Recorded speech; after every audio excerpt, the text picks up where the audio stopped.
बारंबार आसिकी कहते दरमा बढ़ातु दरमा बढ़ुना मुझे समस्त को कहवाक चाहे जे भारतीय जनता पार्टी सरकार बड़ काम कर आंगनवाड़ी दीदी मानकर मासिकिया दरमा 12,000 टंका हम आउ आंगनवाड़ी हेल्पर्स मानकर टंका प्रति मास 8,000 टंका हम भारतीय जनता पार्टी सरकार ओडिशा रे करिबो। एठाम कहवाक चाहे भारतीय जनता पार्टी सरकार 4.5 कोटी ओडिशावासी को दब एटा आमे ग्यारंटी सहित कहूछु एटा होची मोदी जी को ग्यारंटी।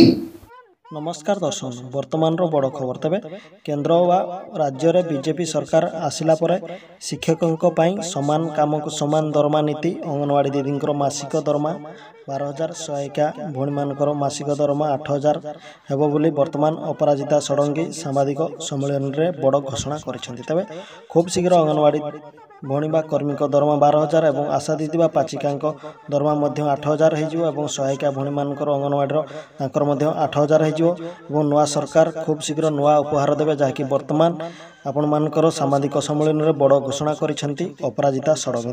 देखिए सहित वीडियो को लाइक कमेंट शेयर करूँ और चैनल को सब्सक्राइब करूँ।